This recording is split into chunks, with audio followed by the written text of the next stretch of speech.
Hello and welcome back to the P1 podcast with Matt and Tommy. But it's not Matt and Tommy, it's Katie and Tommy. Welcome, Katie Fairman. Thank you very much. Hi. It feels weird to be back recording a podcast with you, but I'm very happy to be here. Thanks for inviting me. You're very welcome. It's very weird to feel so nostalgic about it when it's been like 5 months, if that. And I'm sure a lot of people think the same. True. For those that don't know you, who are you, Katie? Who are you? Well, I used to work with Matt and Tommy in our previous venture, so that's where lots of people might know me from. But I'm a motorsport journalist, writer, all that kind of stuff. I've also got my own podcast. And yeah, I write about Formula One, Formula E, all that good stuff. And I'm really bad at doing elevator pitches, so there we go. Right, let's get into FP1. Although it wasn't really much of an FP1, what a session it was. We had Pierre Gasly breaking down immediately, causing a red flag. And then we were about to get running again. And then there was a weird issue with the CCTV, which meant there was absolutely no running at all. Have you ever seen anything like it? Well, I can't remember which Grand Prix it was at a few years ago, but I'm sure we had something similar with a GPS issue where the GPSs weren't running, so they had to red flag the session.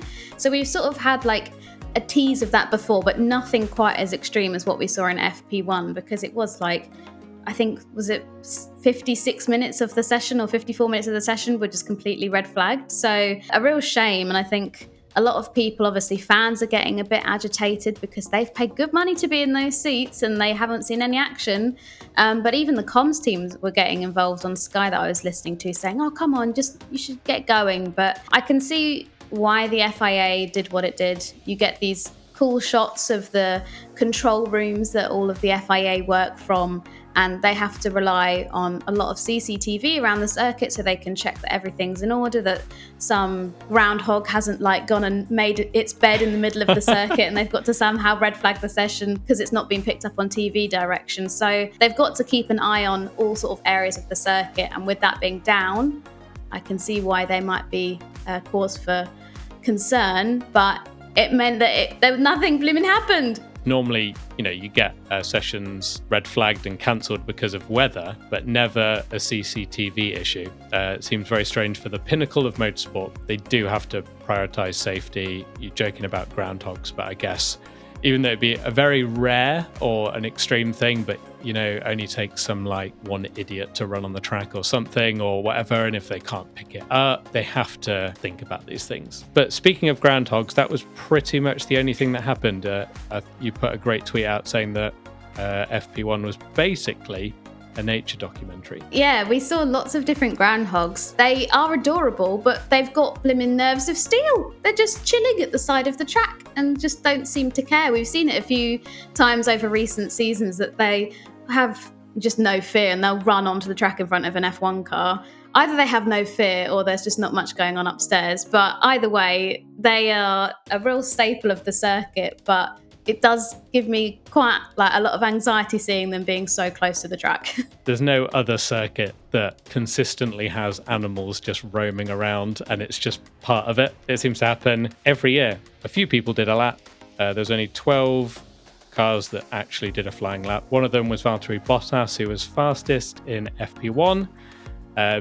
Is he the GOAT, or was it just because he was the only person that did a proper lap? I think he's the GOAT. I think you've got the mullet is looking as beautiful as ever, and he's got a snazzy little helmet this weekend with groundhogs, beavers. It was certainly an interesting top three. We had both Aston Martins in there as well. Lance Stroll up in P2. You just think Lawrence Stroll's probably just got a screenshot of that in his office and he's like, that's my weekend done. Just tell everybody that was the result for the whole thing and we can go home. That would be quite the race if it was a Bottas Stroll 1-2 on Sunday, but we'll have to wait and see on that one. On to FP2 then, a session that was strangely extended by 30 minutes just because FP1 didn't happen. Now, do you think that was a good idea? I personally think fair play to them for adding an extra 30 minutes, even though you could argue that we don't want practice running because it makes the racing better. But on this occasion, you do have to feel sorry for the fans that basically got to see nothing at the start. The CCTV actually took so long to clear up that I think the support races and stuff as well couldn't happen and stuff. They only just got it sort of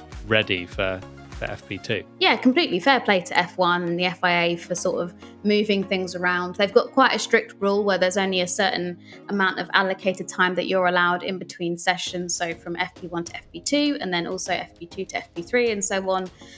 So, they were able to take a look at the schedule and move some things around. I'm glad they did because we've got lots of teams that are only going to get a certain amount of dry running this weekend because tomorrow, hopefully, is going to be raining, which we'll talk about in a bit. But also we've got some rookies on this grid that have never driven here before. Oscar Piastri, Logan Sargent, the likes of those two really need that time on the track. And also we've had so many upgrades this weekend. So getting some dry running with those is important for the teams. But yeah, it felt like quite nostalgic having a 90-minute session. I quite liked it. Speaking of nostalgic, it was a Mercedes 1-2. Hamilton from Russell. Are Mercedes back? Or was it just a strange session? I saw an interview with James Allison, I think, saying that they're not back. It was very much, sorry to burst the bubble, but it seemed like he was saying that, it was a good session, but in a normal session, they wouldn't have been 1-2. And Mercedes do love to top a practice session and big up the Mercedes are back height. He said that the cars, they set their times, their fast times, earlier on in the session compared to their rivals, and then the end of the session was a bit chaotic because the heavens opened and it was crazy rain. You can take some positives, I think, from that, definitely. I'm not going to say that we're going to get a Mercedes 1-2 this weekend, but it's certainly not going to dampen any spirits in the Mercedes garage by having that result. No pun intended, right? Yeah, look at me go.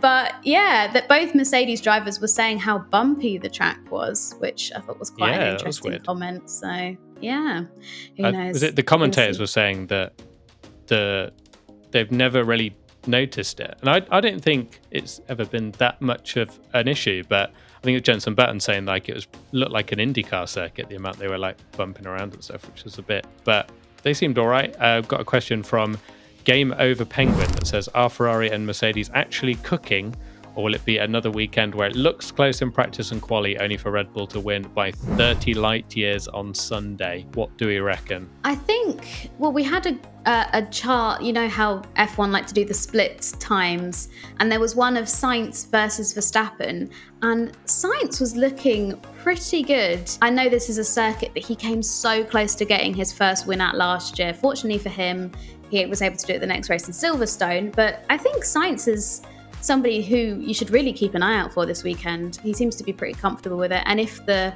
car can get into a good window, tyre deg doesn't seem to be as much of an issue here. Maybe this could be a good chance for Ferrari and Sainz. But the reality is Max Verstappen will probably end up winning by 20 seconds on Sunday. So why are we even having these conversations? The Red Bulls didn't look like they were really pushing or going for a blistering lap like we normally see, maybe. I think it's interesting that this person's mentioned about Ferrari and Mercedes, because the big challengers, if you listen to them, is Aston Martin, because they are hyping themselves a lot with these new upgrades. Can Aston actually catch Red Bull? We'll have to wait and see. They seem to have had quite a lot of significant upgrades onto the car, and although that might seem great on paper, that's a lot of new pieces to sort of get used to, get to grips with. It's very unlikely that, you can change so many elements of a car and every single one of them is going to work in perfect harmony and you're going to be a rocket ship and lapping Max Verstappen by lap 12 or something. But they're obviously not just quietly confident, but also just generally very confident with what they've got there. There wasn't anything that I saw in FP2 that I was like, oh wow, okay, I'm putting all my money on Lance Stroll victory here or something like that. But maybe they're just being, a little bit sneaky, making sure not to bin it, and maybe they'll bring it tomorrow. There was a 40% chance of rain in FP2, and it felt like we got constant radio messages saying every 10 minutes, oh, it's going to rain, and to be fair, it got very dark, like loads of black clouds everywhere. And then it absolutely threw it down with about 2 minutes to go. I'm sure you'll agree that if that was the race, they'd have red flagged it because it was absolutely, apocalyptic rain. Yeah, it will be an interesting one. I like you say, I hope it doesn't rain that much, but at certain parts of the track, there was a few spots of rain, like when we had the cars in this huge, I don't even know how to explain it, like where it was so wet and it was just, you couldn't see what was going on. No, and then you cut to a shot of the pit lane. Yeah, and you couldn't see him cut at all. to the pit lane and there's just a few drops of rain there. So it just shows like how crazy the weather conditions can be at that circuit.